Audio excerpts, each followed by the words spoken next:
Oh, hi there. I'm Jordan Skopp. You know, realtor, wannabe do-gooder, and self-appointed public safety czar dedicated to saving lives from destructive driving by exposing all brands of distraction. I mean, it could be worse. I could just be another well-off jerk who doesn't do anything for anybody, right? You can read more about my effort to build a national safety movement at destructivedriving.com. I rebranded distracted driving as destructive driving because lost lives and broken hearts are the real consequences of distraction. Today, I'm taking on the talk radio industrial complex. Calling sports and talk radio is an industry that profits off unsafe callers, calling from the car, while driving dangerous roads with no regard for public safety. Why is there no decency in radio land regarding morals and safe business practices? Why hasn't sports talk or road rage radio mandated that calls should not be from drivers in motion? Sports fans want to get on the sports fans. Program directors want to get on them. Keep them calling. Keep them coming back.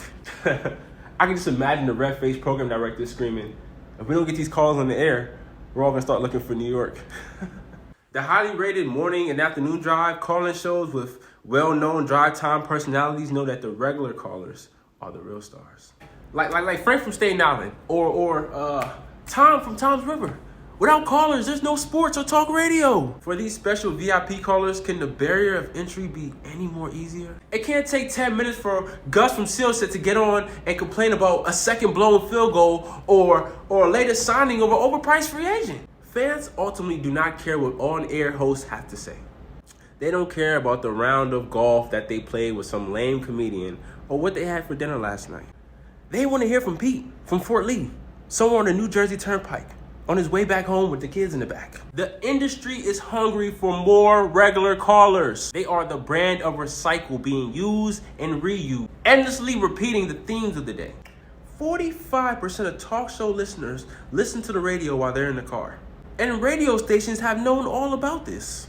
The show is even named The Fan. Over 47 stations in 260 markets are all named The Fan. And do you know why all the stations are named The Fan? Because The Fan is who they serve. And who is The Fan? We are! Who are the real stars of the radio program? We are! The FCC must be the closest fans and listeners because for some odd reason, the bottom line, they don't seem to care about the issue because the sports talk radio has never got the memo. These radio programs that continue to have no regard for public safety should be suspended. I mean, it's simple. You could easily identify a caller in their car by just hearing that crappy air connection. I will hope that people other than me are hearing this and are against it too. The thing is, they want the combative callers because there's nothing more entertaining to listeners than hosts and callers who disagree.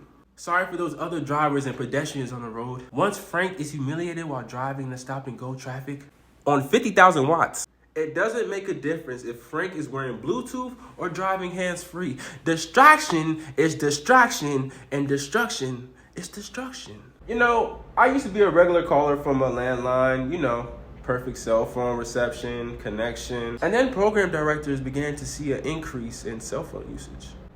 They know that callers are calling in from cars, and yet they refuse to adjust to the times that we're living in. Special time should be designated to educating listeners to a safe way to call in radio stations. I mean, cigarettes and alcohol have warning labels. Why shouldn't the radio stations be forced to use a portion of ad revenue to educate the public about destructive driving? Let's create a new normal of better community and business practices. You know, it's an epic failure that talk show hosts rarely, if ever, remind listeners and callers to remain safe and accountable when riding the airways of a multi-billion-dollar industry. No legacy honor should be granted any host who takes place in this destructive radio talk show industry. No one from the radio calling industrial complex should be patting themselves on the back. Instead, talk show hosts should actively spread a new message about safety and create a legitimate good vibe environment for calling into these radio stations. Without regular callers, there is no sports radio. They want more Frank on the car phone. And they want Frank on fast. Even if Frank being on air endangers his own life, the lives of other passengers, drivers, and pedestrians around him. Oh yeah, I'm Jordan Skopp, asking you to pay attention to the road and arrive safely at your destination.